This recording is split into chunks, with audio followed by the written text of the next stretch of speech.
Welcome to the BTA Podcast. BTA, the voice of business travel. Hi, everybody. Welcome to BTA The Pulse, the podcast where Andrew and I chat about all what we've been up to at the BTA and what's going on in the world of the business travel industry. Yeah, that's the words I'm looking for. How are you doing, Andrew? I'm very well, thank you. Yeah. Happy Friday. It is Friday we're recording this, and clearly I'm already demob happy because I couldn't remember the words I've uttered numbers of times at the beginning of this podcast. But there we go. It shows it's live or ish, but there we go. It's been a long week. I think it is about 2 weeks since we last did one of these, which means we're getting back to the right cadence, and there's a bit to talk about. I guess I wanted to really kick off around the Aviation Conference that we held, which is about 10 days ago now. 80 folks came along, both airline, technology, and of course our members, and a really good day getting into the meaty conversations. And I don't know if you picked it up in some of the chats we've had afterwards, but the conversation around ADMs was particularly fascinating and enjoyable. Who'd ever think that you'd have an hour's conversation on ADMs that was enjoyable? But it really was. And I think out of that, we've got an action group to move forward to say this just doesn't work for either party anymore. And we need to look at it. And it's interesting. I had the pleasure of attending one of the BTM's dinners over the last couple of weeks, and sat next to a few of our airline partners, and they were kind of chewing my ear over it and kind of asking us what the next steps are and how they stay involved and how they keep the conversation going. So it's certainly landed in the right spot, I think, and probably an overdue conversation, Clive, because ADM challenges and so forth have been going on for many, many years. They have, and part of it was that our members are seeing them increase, which is kind of odd in a more efficient environment that we work in. And I actually had a phone call from an airline finance person yesterday saying, really keen to work with you to move it better. And I think the bit that really resonated with me, and I think the message we're going to be talking about quite a lot is, it's seen as a punishment, which is not good. It's not partnership. But most importantly, when you break it down, there are airlines, every single airline is employing lots of people or outsourcing at a cost to raise these ADMs. All our members are employing people, particularly our larger members, have teams looking at ADMs. So there we are, spending, both airline and TMC, spending a lot of money to deal with a bit of paper. And no one is saying, how do we stop this? Because it's on both people's interests. So, it's mad it hasn't been talked about before, but I'm glad we've started a conversation. And that's exactly what the BTA is about, and really enjoyed the conversation, to be honest, on that one. But yeah, so there was that, and then we had content parity, which is a good discussion, and I think that is another one. We have a working group, and really encouraging once more that all the technology and all the airline partners said, it's time to look at best practice. How do we do it better? Let's sit down in a small group and have a discussion around how we can move it forward. So that's that's another part that came out of it. But big issues for our industry, and we're really getting stuck in to making it better, or at least advising on how it could get better. You got on mute, Andrew. I wonder why you gone quiet on me. There you go.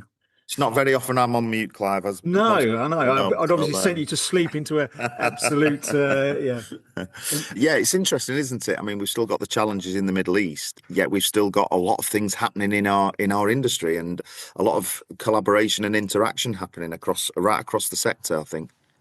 Yeah, well, I think it's also an opportunity to address what's going on. We've all got to be more efficient when times are hard. And the right way of looking at that is right across the ecosystem, not being selfish and saying, I'll save this and it doesn't matter about the rest, which is one of the lessons we learned out of COVID. And you'd never want another scenario to remind people, but that's what's happening. And it's good. It's good that that's happening. Yeah. And one thing you mentioned there around, resource and so forth, we've had a really fantastic people and talent conference this year. Some really focused conversations around, the future, I suppose, is the right terminology to use. I think we had the Gen board talking about what the skills are for the next sort of decade, and what businesses are looking for. We had a fantastic session around who looks after HR in this time of, tightening of budgets and moving people around, and businesses really focusing on their P&L and their long-term strategies, or even short-term strategies. Then people always come into the conversation. So who's looking after HR when they're part of these conversations? So really, really, really, really great day. And again, as you said earlier, around the Aviation Conference, we've got actions coming out of that. So I think what's been great to see this year is all our sector conferences have produced actions and ongoing conversations, whether that be mini groups or whether it be, pulling together the supply sector to focus on a certain part of the day. So really pleasing to see that happen. Yeah, people want to make change and get engaged, which is, as you say, very positive. And I actually saw out the back of that People in Town conference a couple of lecturers from colleges reaching out going, we'd love to get involved on hearing more about business travel, because it's not included in any of the curriculums really around the colleges, which is a great source of employment for both our members and for those that are colleagues. So it's reaching, the messages is reaching beyond our normal audience as well, which is amazing to see. So, and obviously we're picking those opportunities up and running with them. But people, albeit that we talk about AI a lot, there's still a lot that we need to worry about on people and getting engaged around that piece, which kind of leads nicely on to talking about people and the launch of our accessibility guide for travel consultants, which has been created out of a piece of work that started a while ago, but finally came to fruition through a lot of hard work for some great people that are in the BTA and works alongside us. And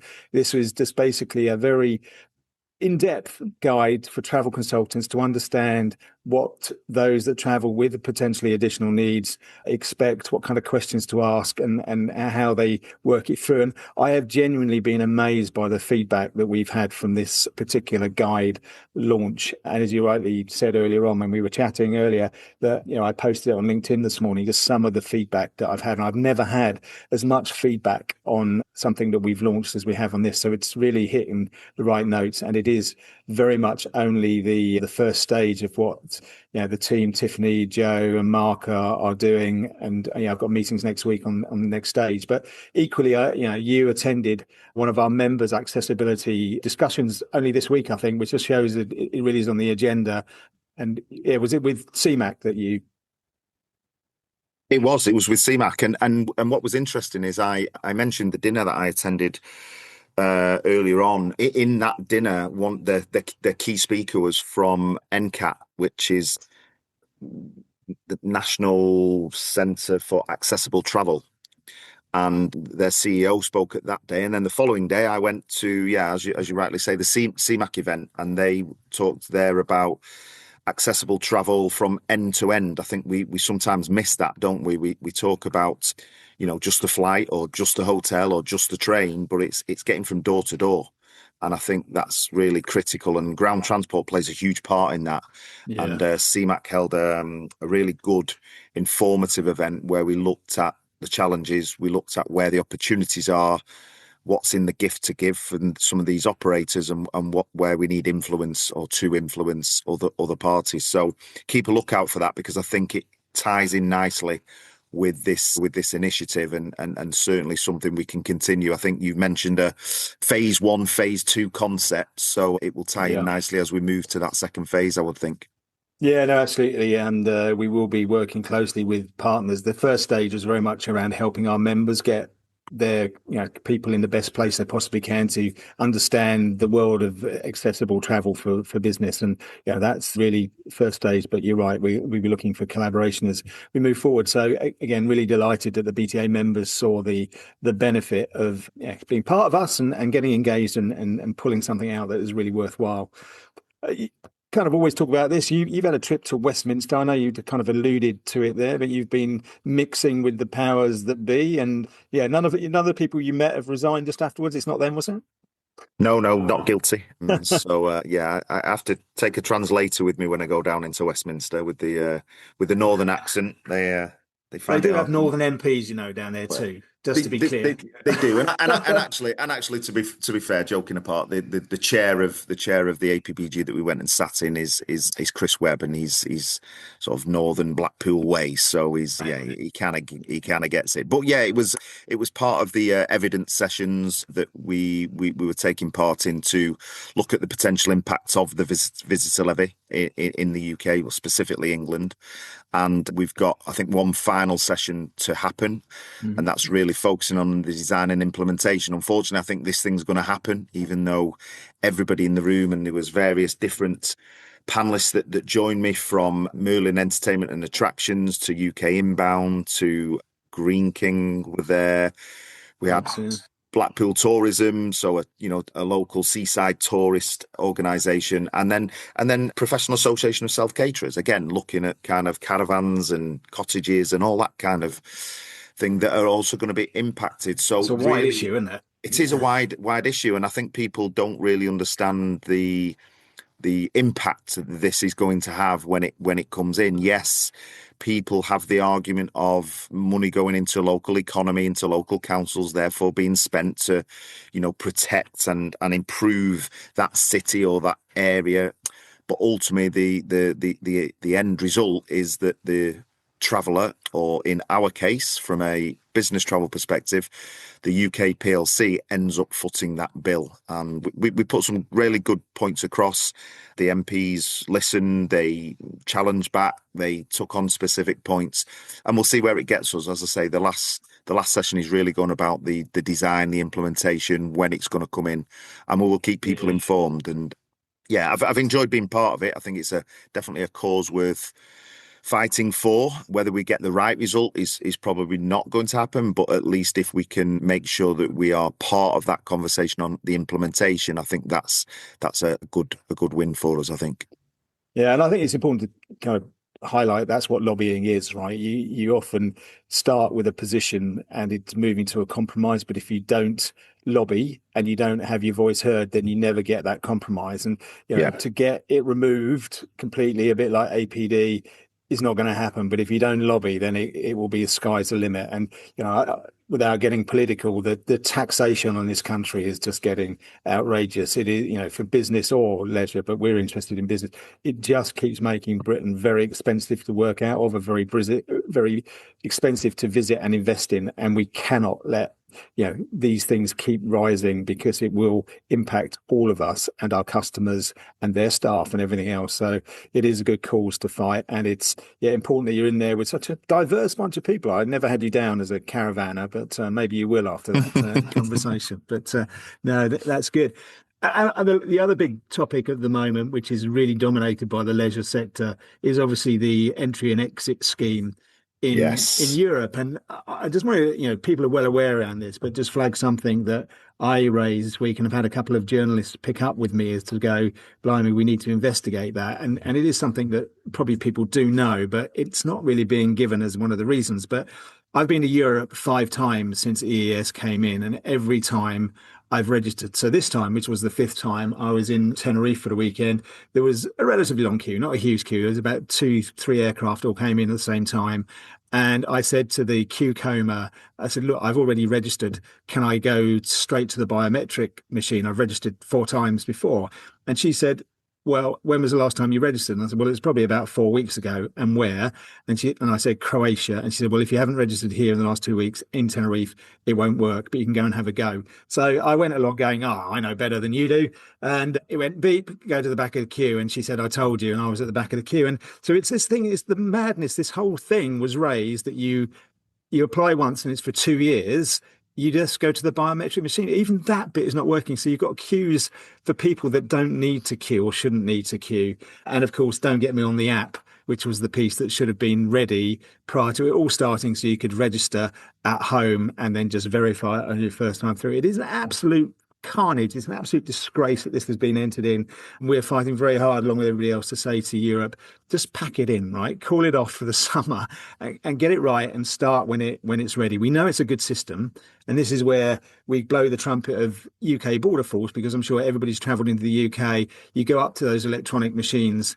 The queues are fairly limited these days, unless it's at peak, and that's expected, and it works, and you just move through. And why in God's name Europe have got such an issue with it, I don't know. But as you can tell, I find it really frustrating, because it's what it is actually doing is the messaging is telling people don't travel for work or leisure because it's too hard, and that is just wrong. Yeah, it's crazy. And for everybody's understanding, we're on regular calls with the EES transport industry team. And this has been highlighted, and this is where we really do come together with our leisure colleagues and our airlines, because as we've pointed out many a time, there are many business trips happening right throughout the year, even in the summer where people think the business travel slows down.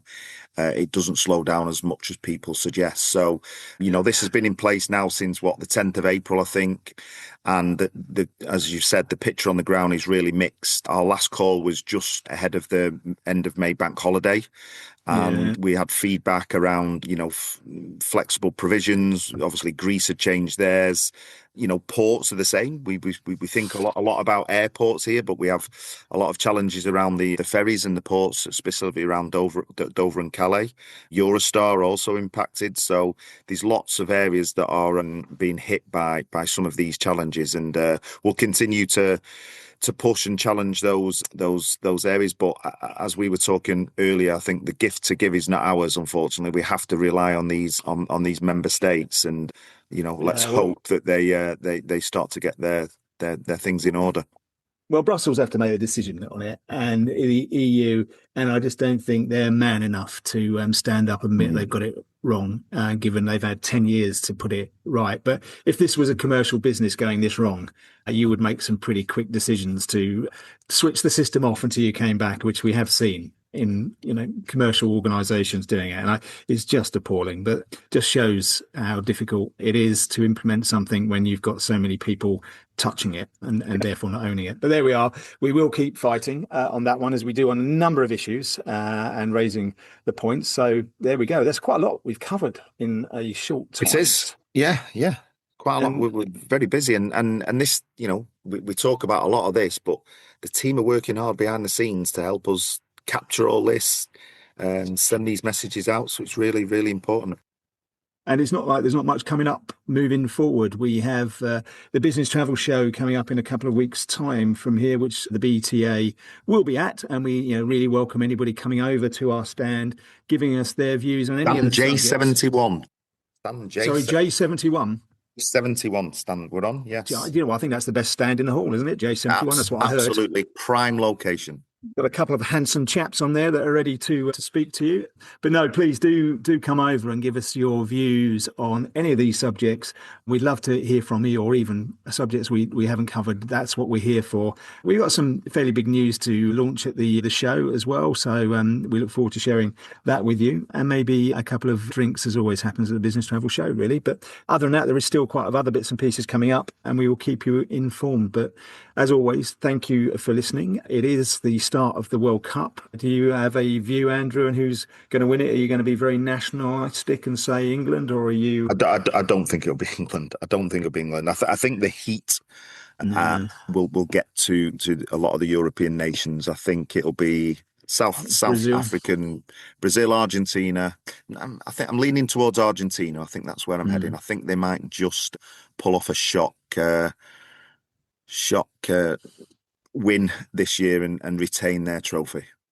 Yeah, well, we will see. It gives us some footy to watch on the telly. We won't comment. Crazy in America. Yeah, absolutely. If anybody stayed up to the giveaway, we're recording this at 2:30 to watch Czech Republic against South Korea. Absolutely, hats off to you. But anyway, we will see how that progresses. I'm sure we'll talk football on the next podcast as well. But in the meantime, thanks for listening. If you want any more detail about a lot of this stuff we've been talking about, there is on our website reference guides to some of this, but equally don't hesitate to get in touch with Andrew, myself, or any of the team to find out more or share your views. So it just leaves us to say, have a fantastic weekend. Thank you for listening. And it's goodbye from me. And it's a goodbye from me.